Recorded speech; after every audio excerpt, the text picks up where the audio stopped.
Yeah, I guess not. There are channels that. Oh, I'm sorry.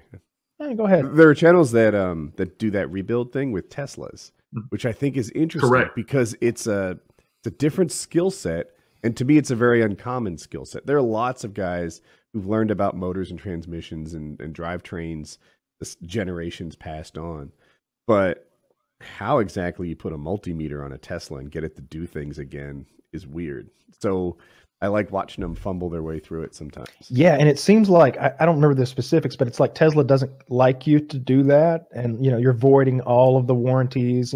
That's not something they want you to be doing, and it makes sense because fucking 15 Ford Focuses could explode into fireballs next week, and we'll be like, whoops. One Tesla fucking sizzles a little bit, and they're like, are these electric cars out to murder us tonight at 9? Come on. Well, when they catch on fire, they keep catching on fire until all the cells of the batteries burn. I am familiar with those types of batteries, and they are incredibly you're volatile. saying they're better at fire. They are. They're the best at fire. Are there videos online of Teslas and enormous fireballs? I don't know about that, but have you ever seen one of those videos of someone, they've got one of those big vaporizers, they're like a vape pen, but it's not a pen, it's like the block. Those use the same type of batteries, or at least a similar type. Professional vapors. Yeah, they got like the setup. It's a hobby. If that thing goes bad, or even if it gets a dent in it, like if you took a hammer, and I'm not talking about really rearing back like you're driving a nail, if you just tap that thing, those cells crush against one another and start this sort of chain reaction where they just start overheating and melting. And as one cell melts, it melts the one next to it, and so on and so on.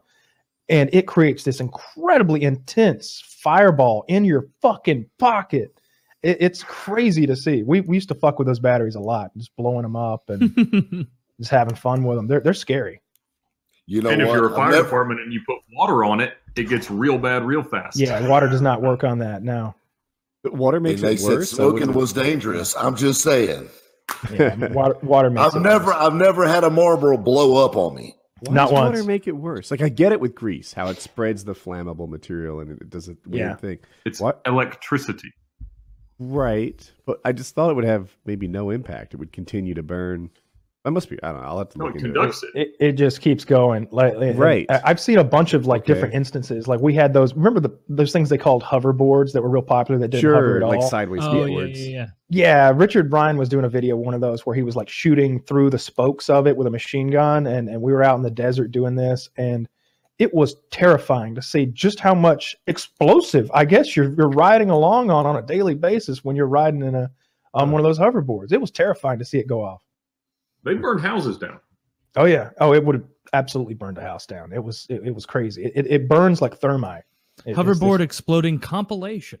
That's not the kind of compilation I watch, Taylor. That's a compilation. Yeah, that's a whole different class of video. Yeah, those batteries are pretty scary. They're fun to play with though. But the idea of driving 190 miles per hour down the highway that's 150 times bigger than what you're carrying around in your pocket is a little scary. But hey, it's not as dangerous as a fucking Pinto. Yeah, and how dangerous is a tank of gas? With gas vapors in it. Stop using your logic. Yeah. How many Pintos had to get rear-ended before they took them off the market? Lots. Consumer Reports fraud, Taylor. That was never true. Oh, okay. There was one. Was it Silverados hitting the side that was a Consumer Reports fraud? That was bull. That's of course you say it was. The saddlebag tanks. Oh, I forgot. No, it was. You're the Chevy guy. No, I'm no. I'm the truth guy. I choose my own truth, rabbit.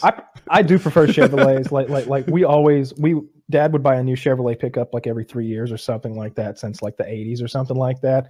And the 2002 one that we've got, it's approaching 300,000 miles, and the only thing we've ever had to do to it is the fuel pumps go bad. The fuel pumps on those go bad like every 80,000 miles, and at this point we're good at it. Tricky transmission issue. Might have been the transfer. Oh, I don't want to talk about the 2014 Silverado. That's okay. I don't know how much money I've put into it. And I don't want to know. I've 4 different transmission guys, and they're all just like, we don't know what's happening. I'm not that brand It's a loyal. ghost in the machine. I do think in 2018 Ford made the best truck, and then in 2019 both Chevy and Dodge updated, and that equation changes. But that's not when I bought mine. I don't know, Rob. I'm reading right here that they exploded. these Chevy trucks exploded. This is autosafety.org. Yes, it sounds credible. I can also read about Sasquatch also, but I mean, but does it have a .org? They're not handing those out like candy. You can go to like SasquatchIsReal.fun or something if you want. But Sasquatch is .real. Yes, it's .real.